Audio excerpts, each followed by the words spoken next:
على تكبيرة الإحرام مع الإمام 40 يوما كتب الله له براءة من النار وبراءة من النفاق. وعنه صلى الله تعالى عليه وآله وسلم إنه قال: من داوم على الصلاة الجماعة آتاه الله تعالى 5 خصال أولها يرفع عنه ضيق المعيشة ويرفع عنه عذاب القبر ويعطى كتابه بيمينه ويمر على صراط كالبرق الخاطف ويدخل الجنة بغير حساب. ومن تهاون بالصلاة 5 مع الجماعة عاقبه الله تعالى ب9 خصال: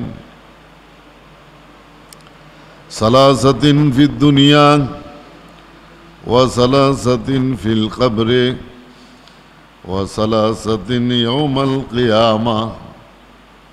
فأما 3 التي في الدنيا يرفع البركة من كسبه ورزقه وينزع سيما الخير من وجهه ويكون بغيضا في قلوب الناس.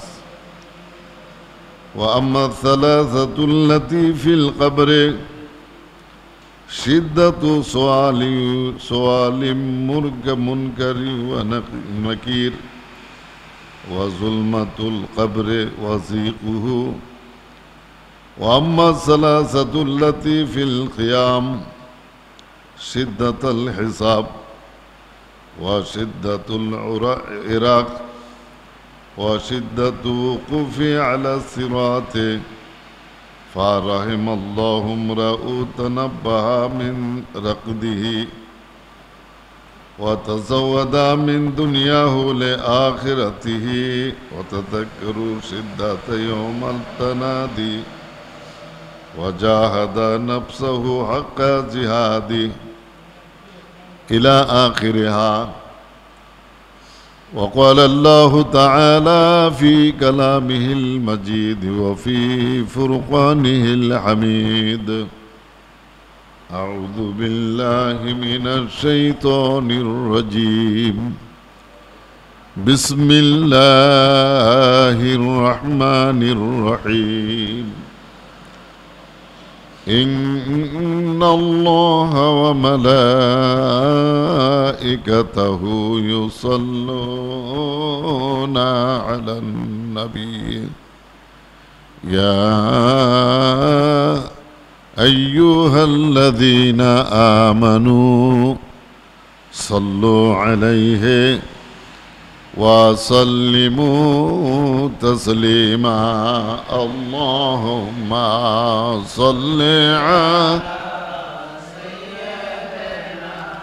مولانا محمد وعلى سيدنا محمد. اللهم صل على مولانا محمد وعلى سيدنا क्या मोहम्मद नाम है प्यारा रसूल अल्लाह का, कुछ ना कुछ तो मिल जाए सदका रसूल अल्लाह का। अल्लाहुम्मा सल्ली अला मौलाना محمد وعلى سيدنا محمد اللهم صل على مولانا محمد وعلى سيدنا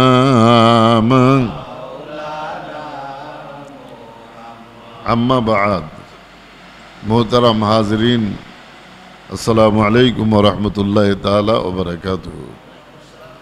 আপনাদের সামনে রাসূল পাক সাল্লাল্লাহু তাআলা আলাইহি ওয়া সাল্লামের হাদিস শরীফ থেকে আমি কিছু তেলাওয়াত করেছি। আল্লাহর রাসূল পাক সাল্লাল্লাহু তাআলা আলাইহি ওয়া সাল্লাম ইরশাদ করেন, মা ওয়াজাবা আলা তাকবীরাতিল ইহরামি মা'আল ইমামে 40 ইয়াওমান, যে ব্যক্তি জামায়াতের সঙ্গে নামাজ আদায় করল এবং ইমামের সাথে তাকবীরে তাহরিমার সঙ্গে শরীক থাকতে পারল, কাতাবাল্লাহু লাহু বারাআতাইন,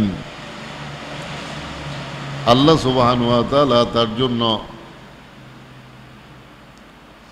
অনেক বড় মুক্তির এক ব্যবস্থা রেখেছেন।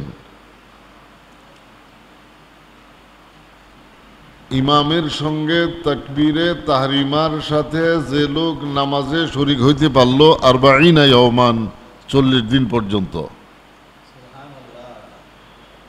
আল্লাহ রাব্বুল আলামিন তার জন্য অনেক বড় বড় দুটি রেহাই মুক্তি ব্যবস্থা করে রেখেছেন।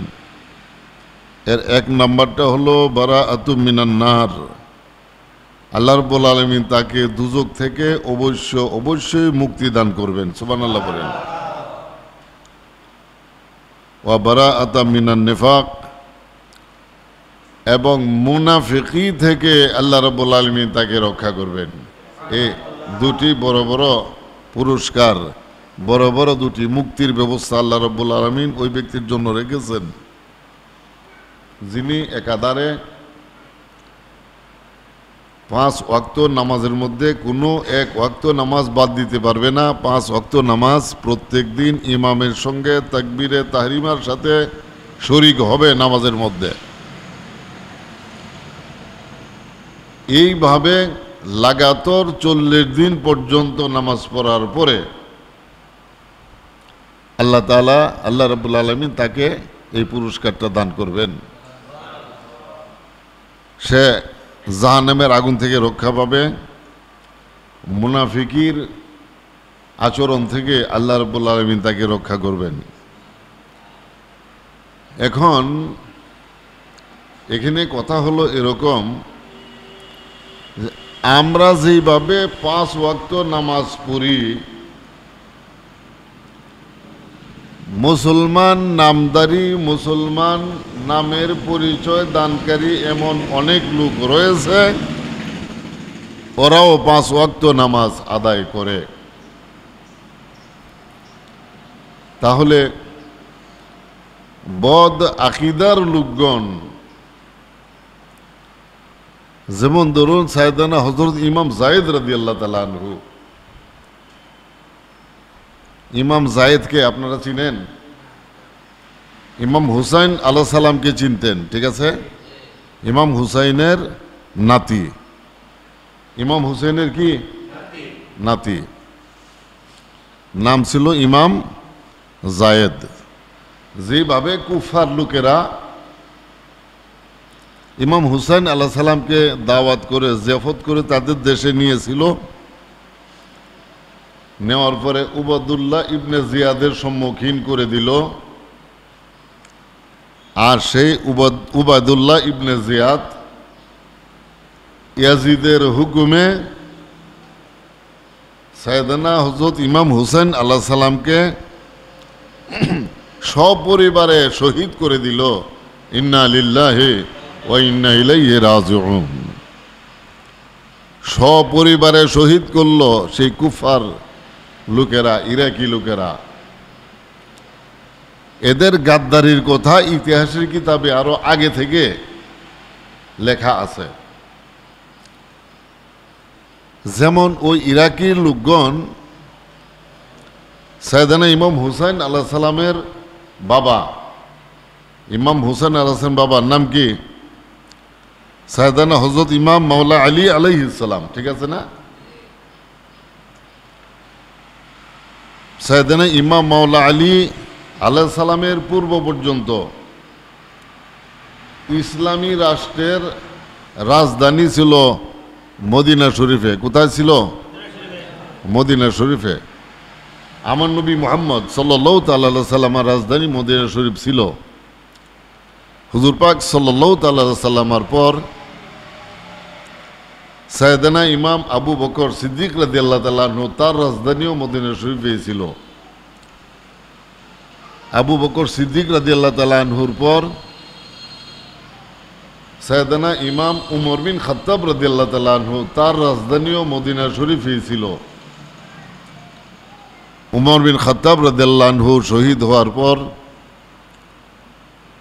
সাইয়েদানা হযরত ইমাম উসমান জিন্নুরাইন রাদিয়াল্লাহু তাআলা আনহু তার রাজধানীও এই মদিনা শরীফের মধ্যেই ছিল। মাওলা আলী আলাইহিস সালাম হযরত উসমান শহীদ হওয়ার পরে আল্লাহুম্মা সাল্লি আলা মাওলানা মুহাম্মদ ওয়া আলা মাওলানা মাদু আল্লাহুম্মা সাল্লি আলা মাওলানা মুহাম্মদ ওয়া আলা সাইয়্যিদিনা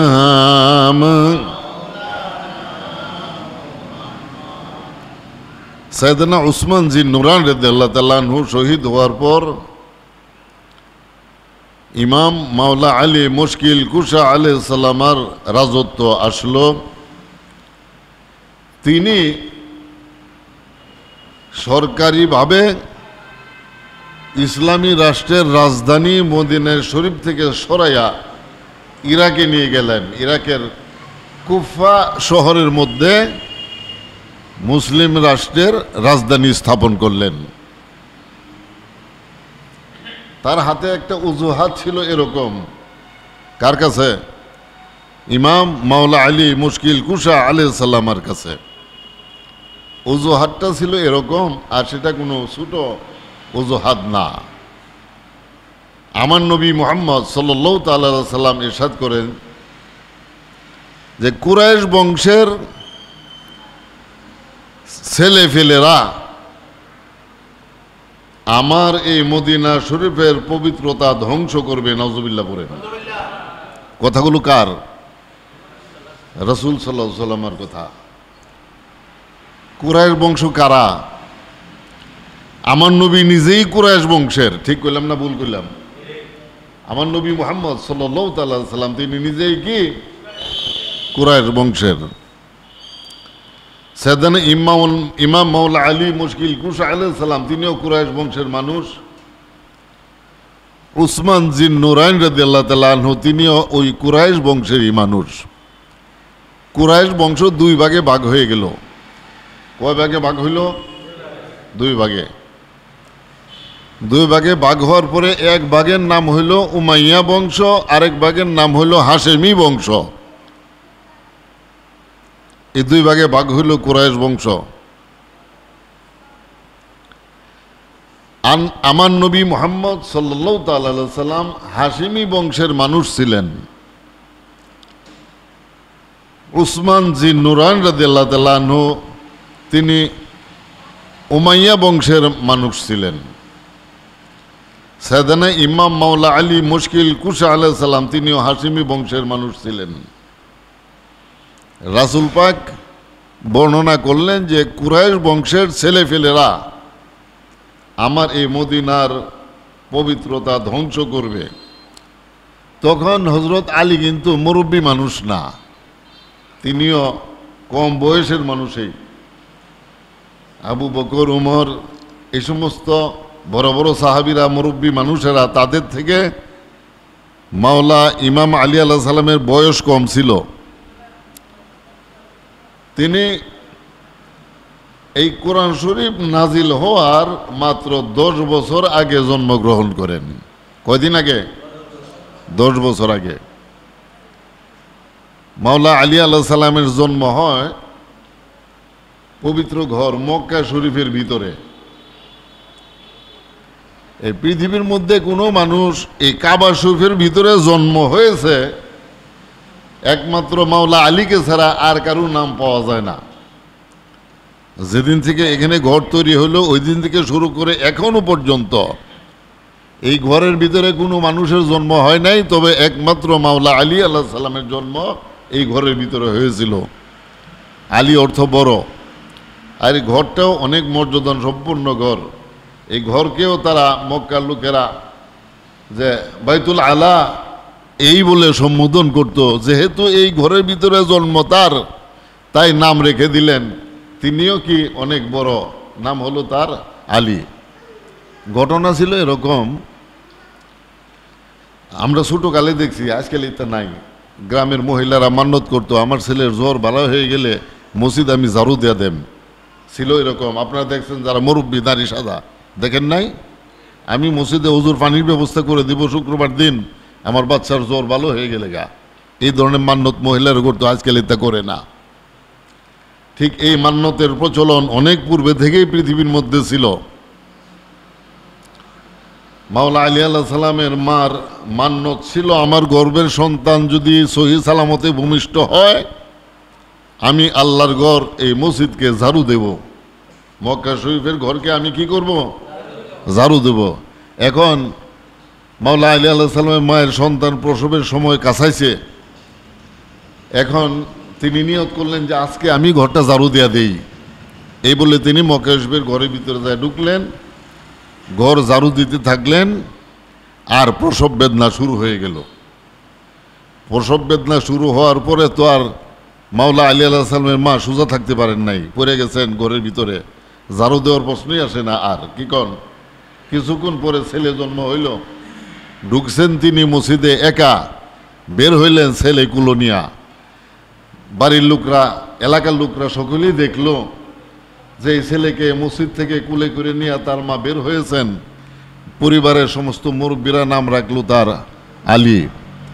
এই মাওলা আলী আলাইহিস সালাম আল্লাহ রসুল পাক সাল্লাল্লাহু আলাইহি সাল্লামের জবান মোবারক থেকে এই কথা শোনার পর তিনি চিন্তা করলেন যে এই মক্কা মদিনা শরীফের অপমান করার ছেলেদের মধ্যে আবার আমি শামিল হয়ে যাই কিনা।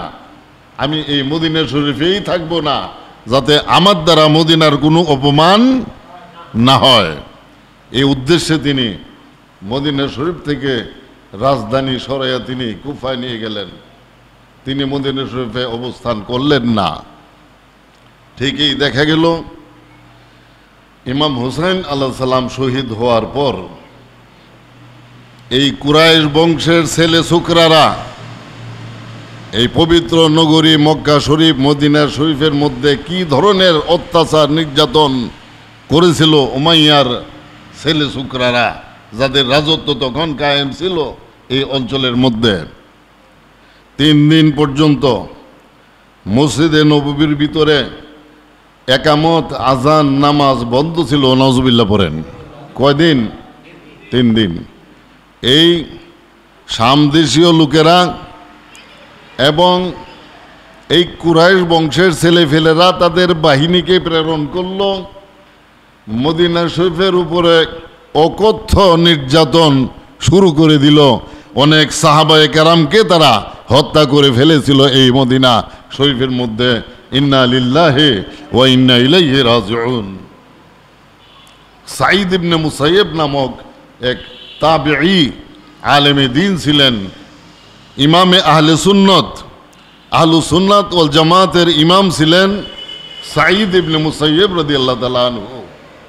তিনি ওই দিন হাররার ঘটনার সময়, যেদিন কুরাইশি ছেলেফেলেরা এই মদিনা শরীফের মসজিদের ভিতরে, মসজিদে নববীর ভিতরে গাদা ঘোড়া এগুলো তারা বেঁধেছিল। গাদা ঘোড়া চেনাই লইলে দাইল এই মসজিদের ভিতরে, আজান একামত বন্ধ, নামাজের জামাত বন্ধ। ওই সময়ের মধ্যে সাঈদ ইবনে মুসাইয়্যিব রাদিয়াল্লাহু আনহু এই ঘরের ভিতরে অবস্থান করেছিলেন। গায়েবী জামাতের সঙ্গে সামিল হয়ে তিনি 5 ওয়াক্ত নামাজ এই মসজিদের ভিতরে এই 3 দিন পর্যন্ত তিনি আদায় করেছিলেন। সামদেশীয় লোকেরা তাকে মেরে ফেলার জন্য সিদ্ধান্ত নিল। ওরা তো জানে না, তিনি তো মদিনা শরীফের মানুষ।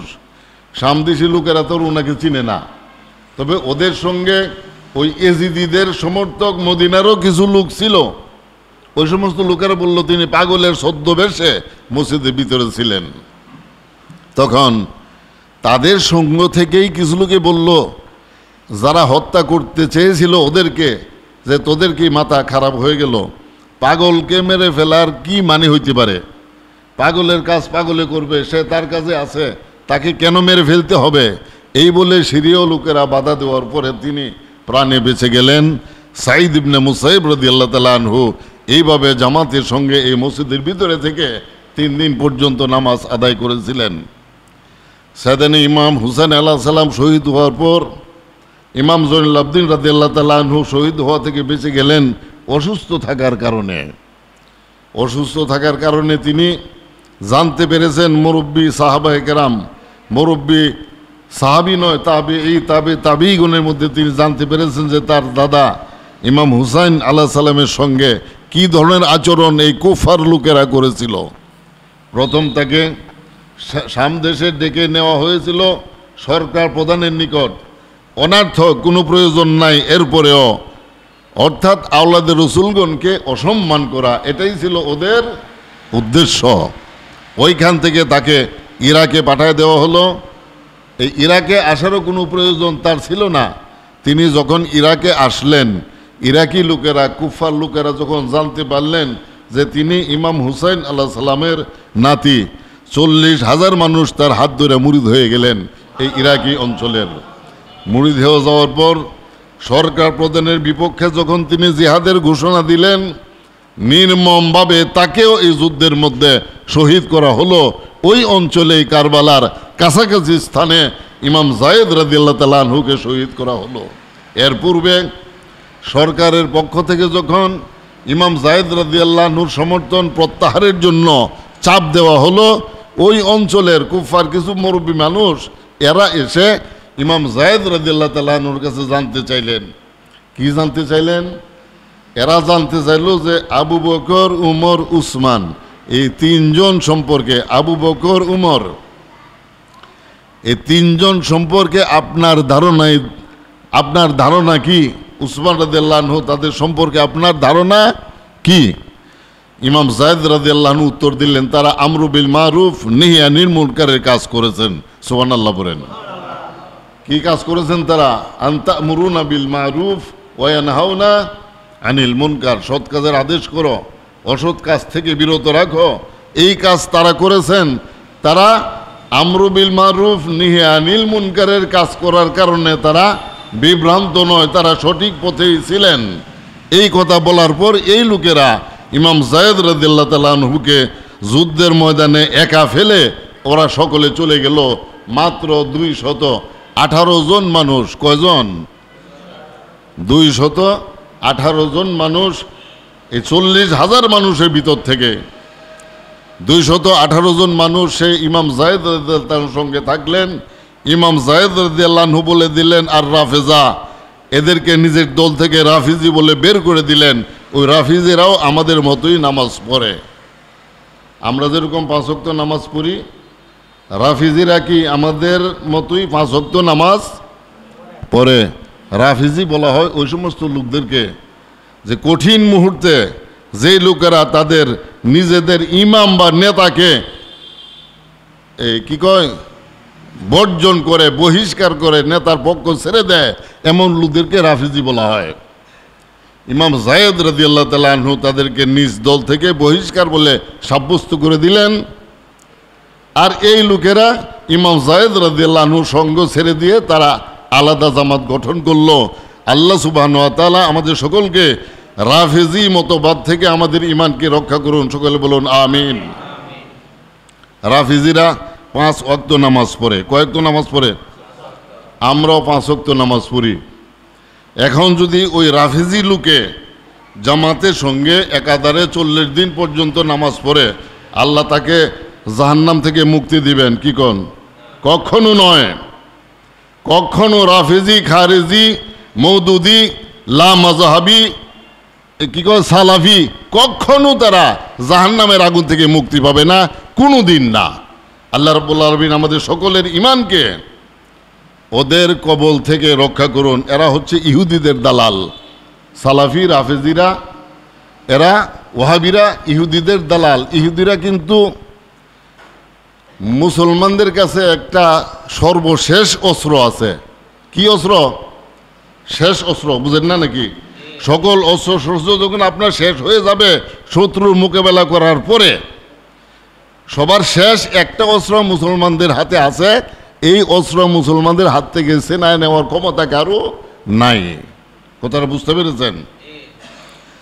এটা তারা অনেক আগে থেকে জানে, কারণ বালামে বাউর নামে এক দরবেশ ছিলেন হযরত মুসা আলাইহিস সালামের যুগে। কি নাম তার? বালামে বাউর। ইহুদি লোকেরা তাকে বলল আল্লাহ তাআলার কাছে একটা দোয়া করার জন্য। তিনি মুস্তাজাবুদ দুআ ছিলেন। দোয়া করার জন্য তিনি দোয়া করার জন্য রেডি হলেন। বলো কিসের দোয়া করতে হবে? তখন ওরা বলে দিল, ইহুদিরা, মুসা আলাইহিস সালামের বিপক্ষে দোয়া করতে হবে। তিনি ভয় পেয়ে গেলেন, আল্লাহ রাসূলের বিপক্ষে আমি আল্লাহর কাছে দোয়া করব? কখনো এটা সম্ভব নয়। শেষ পর্যন্ত ইহুদি জাতি কিন্তু খুব খারাপ জাতি। এরা এখানে বসে আব্দুল্লাহ ইবনে সালাম রাদিয়াল্লাহু তাআলা আনহু, আব্দুল্লাহ ইবনে সালাম তিনি ইহুদি বড় আলেম ছিলেন। সাইয়েদনা হযরত ইমাম আব্দুল্লাহ ইবনে সালাম রাদিয়াল্লাহু তাআলা আনহু ইহুদিদের অনেক বড় আলেম ছিলেন। তিনি আল্লাহ রাসূল পাকের সঙ্গে সাক্ষাৎ হওয়ার আগেই তিনি মুসলমান হয়ে গিয়েছিলেন। আলহামদুলিল্লাহ পড়েন। আমার নবী মুহাম্মদ সাল্লাল্লাহু আলাইহি ওয়াসাল্লামের সঙ্গে দেখা হওয়ার অনেক আগে তিনি কি মুসলিম হয়েছিলেন। হুজুর পাক যখন হিজরত করে মদিনা শরীফ গেলেন, তখন আব্দুল্লাহ ইবনে সালাম এসে আমার হুজুর পাকের সঙ্গে সাক্ষাৎ করলেন। সাক্ষাৎ করার পর তিনি হুজুর পাককে বললেন, ইয়া রাসূলুল্লাহ, আপনি তো ইহুদিদেরকে চিনেন না, ইহুদি যে কত খারাপ, আমি আপনাকে এখন দেখায় দেই, আপনি আমার কয়েকটা কথা শুধু মানবেন। কি কথা তোমার বলো? তখন তিনি বললেন, আমি যে আপনার হাত ধরে কলমা পড়লাম, মুসলমান হলে আমি এটা তাদের কাছে বলবেন না, এবং শুনবেন তারা আমার সম্বন্ধে আমার কথা জিজ্ঞেস করবেন তাদেরকে, দেখবেন তারা আমার সম্পর্কে কি কয়। তারা আমার ব্যাপারে মন্তব্য শেষ করলে পরে আপনি বলবেন যে এই আব্দুল্লাহ ইবনে সালাম একটু আগে আমার হাত ধরে কলমা পড়ে মুসলমান হয়েছে, তারপরে দেখবেন এরা কি কয়। হুজুর পাক দেখলেন এই কথাগুলো তো ঈমান বিরোধী না, তে তার এই কথা মেনে নেওয়াতে কোনো আপত্তি নাই। আল্লাহ রাসূল পাক আব্দুল্লাহ ইবনে সালামকে দাঁড় করাইয়া মদিনা শরীফের সমস্ত ইহুদিদেরকে বললেন যে, হে মদিনাবাসী ভাইরা, আপনাদের এই নেতা, আপনাদের অঞ্চলের বিখ্যাত আলেমে দিন এই আব্দুল্লাহ ইবনে সালাম যে আমার পাশে দাঁড়ানো, সে কেমন লোক, আপনারা কি মনে করেন তাকে? এক বাক্যে সমস্ত ইহুদিরা উত্তর দিল যে আব্দুল্লাহ ইবনে সালাম খুব ভালো মানুষ, তার বাবা তার সাথে ভালো ছিলেন, তার দাদা এলাকার মধ্যে দরবেশ ছিলেন, অত্যন্ত আল্লাহওয়ালা লোক ছিলেন এই আব্দুল্লাহ ইবনে সালামের কেডা দাদা। তাইলে বোঝা গেল কি, এই মদিনার লোকেরা বলল যে ইবনে সালাম খুব ভালো মানুষ। এরপর হুজুর পাক বললেন, হে মদিনার লোকগণ, এতক্ষণ পর্যন্ত আপনারা যার প্রশংসা করলেন, তিনি এই আব্দুল্লাহ ইবনে সালাম একটু আগে আমার হাত ধরে কলমা পড়ে মুসলমান হয়ে গিয়েছে। যখন আমার হুজুর পাক এই কথা বললেন, তখনই এই লোকগুলোই, যে লোকগুলো তাকে এত প্রশংসা করলো, তারা গালিগালাজ করতে থাকলো, আব্দুল্লাহ ইবনে সালাম একটা বদমাইশ, তার বাবা তার চাইতেও খারাপ ছিল, তার দাদার খারাপের তো কোনো শেষই নাই। এইভাবে এই সমস্ত লোকগণ ইহুদিরা আব্দুল্লাহ ইবনে সালামকে তিরস্কার করতে থাকলো। আল্লাহ রসুল পাক বুঝা নিলেন ইহুদিদের চরিত্র কেমন। এই ইহুদিরা তখন বালামে বাউরকে বাধ্য করলো দোয়া করার জন্য। দোয়া করলেন, আর সঙ্গে সঙ্গে বালামে বাউর একজন বিখ্যাত আল্লাহর ওলি ছিলেন, তিনি কাফের হয়ে গেলেন, আর ইমানদার থাকতে পারলেন না। ইহুদিরা দোয়াকে অনেক ভয় পায়, তাই সালাফিদেরকে খাড়া করলো, রাফেজি, খারেজি, ওয়াহাবিদেরকে খাড়া করেছে, ফরজ নামাজের উপরে কোনো দোয়া নাই। আল্লাহ রাব্বুল আলামিন বলতেছেন উদউনি আস্তাজিব লাকুম, তোমরা আমার কাছে দোয়া করো। এটাই মুসলমানের শেষ অস্ত্র। বুঝতে পেরেছেন? মুসলমানের কি শেষ অস্ত্র। এই অস্ত্র আপনার আমার থেকে ছিনায় নেওয়ার ক্ষমতা কার আছে? কারো নাই, কেউ নিতে পারবে না।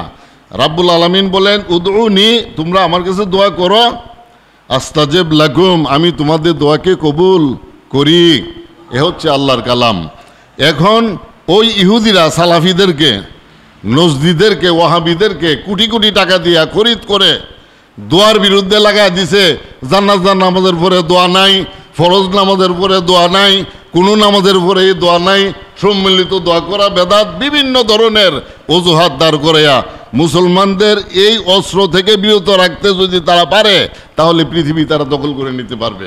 আমরা প্রত্যেকটা মানুষ এইভাবে আল্লাহ তাআলার কাছে নিজেদের প্রয়োজন পূরণের জন্য আমরা দোয়া করব, এই কথা কেউ ভুলে যাবেন না। কিন্তু ওরাও 5 ওয়াক্ত নামাজ জামাতের সঙ্গে পড়ে।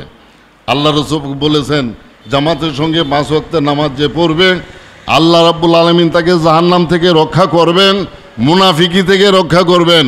এখন ওরাও 5 ওয়াক্ত নামাজ জামাতের সঙ্গে পড়ে, তাকবীরে ইহরামের সঙ্গেই নামাজ পড়ে, তাহলে তারা কি রেহাই পাবে? জাহান্নামের আগুন থেকে মুক্তি তারা পাবে? অবশ্যই পাবে না। মুনাফিকিতে তারা রেহাই পাবে না, এরাই মুনাফিক। এই সমস্ত লোকগণ, আল্লাহ রাব্বুল আলামিন আমাদের সকলকে নবী মুহাম্মদ সাল্লাল্লাহু তাআলা সাল্লামের প্রতি খালেস ঈমান রেখে জামাতের সঙ্গে 5 ওয়াক্ত নামাজ যখন আমরা পড়তে পারবো, তখন আল্লাহ রাব্বুল আলামিন আমাদেরকে জাহান্নামের আগুন থেকে রক্ষা করবেন, মুনাফিকি থেকে আমাদের সকলের ঈমানকে তিনি হেফাজত করবেন।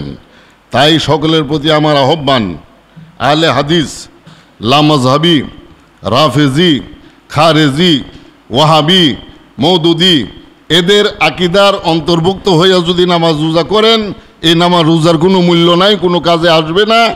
নমরুদ, ফেরাউন, আবু জাহেল, আবু লাহাবরা যেইভাবে চিরস্থায়ীভাবে জাহান্নামে অবস্থান করবে, এই নামাজি লোকেরাও ঠিক তাদের মতোই চিরস্থায়ীভাবে দুজখের মধ্যে বসবাস করতে হবে। আল্লাহ সুবহানাহু ওয়া তাআলা আমাদের সকলকে ইমানদার হয়ে নামাজ, রোজা, হজ, যাকাত, উযু, গোসল করে এখান থেকে বিদায় নেওয়া তৌফিক দান করুন। সকলে বলুন আমিন। ওয়া আখিরু দাওয়ানা আনিল হামদুলিল্লাহি রাব্বিল আলামিন।